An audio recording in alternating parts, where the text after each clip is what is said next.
காவல் நிலையம் என்றாலே இப்படிதான் என்கிற பிம்பத்தை மாற்றும் வகையில் கோவை சூலூர் காவல் நிலையம் மக்களுக்கான காவல் நிலையமாக மாறியுள்ளது. மற்ற காவல் நிலையங்களுக்கு எடுத்துக்காட்டாக உள்ள சூலூர் காவல் நிலையத்தின் சிறப்பம்சம் என்ன என்பது குறித்து இப்போது பார்க்கலாம்.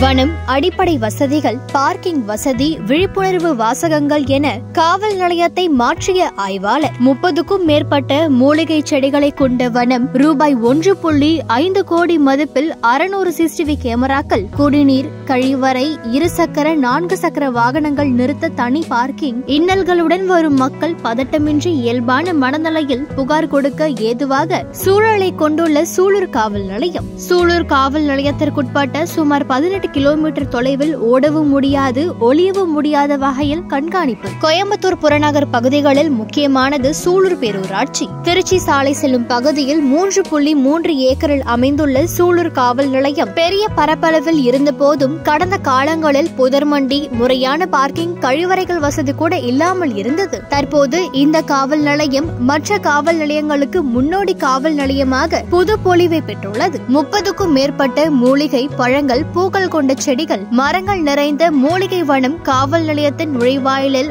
மக்களை அழகாக வரவேற்கும் விதமாக இருபுறமும் அமைக்கப்பட்டுள்ளது. புகார் அளிக்க வரும் மக்கள் அமர விஸ்தாரமான கட்டிடம், அதில் தூய்மையான குடிநீர், தொலைக்காட்சி வசதிகளுடன் அமைக்கப்பட்டுள்ளது. சுத்தமான கழிவறை மற்றும் இடையூறின்றி 2 சக்கர 4 சக்கர வாகனங்கள் தனித்து நிறுத்த பார்க்கிங் வசதி, பெண்கள், குழந்தைகளுக்கு எதிரான வன்முறைகளுக்கான சட்ட பிரிவுகள் கொண்ட வாசகங்கள், அரசு உதவி எண்கள் அடங்கிய சுவரோவியங்கள் என காவல் நிலையம் நெரிசலின்றி காட்சியளிக்கிறது. இவை அனைத்திற்கும் மேலாக சூலூர் காவல் நிலையத்திற்குட்பட்ட 18 கிலோமீட்டர் தொலைவிற்கு அதிநவீன கண்காணிப்பு கேமராக்கள் பொருத்தப்பட்டு அவைகளை பார்க்கும் வசதியை காவல் நிலையத்திலேயே கட்டுப்பாட்டு அறை மூலம் கண்காணிக்கும் வகையில் ரூபாய் 1.5 கோடி செலவில் நவீன புலனாய்வு வசதிகள் மேம்படுத்தப்பட்டுள்ளது. இதன் மூலம் காவல் நிலையத்திற்கு வரும் மக்கள் பதட்டமின்றி இயல்பான மனநிலையில் புகார் அளிக்க உதவுகிறது. இந்த காவல் நிலையத்தின் ஆய்வாளரான மாதையனின் முயற்சியாக காவல் நிலையம் புது பொலிவு பெற்றுள்ளது. முதலமைச்சரின் பரிசை பெற்றுள்ள ஆய்வாளர் மாதையனின் தொடர் நடவடிக்கையை மற்ற காவல் நிலையங்களும் பின்பற்றி காவல் நிலையம் என்றாலே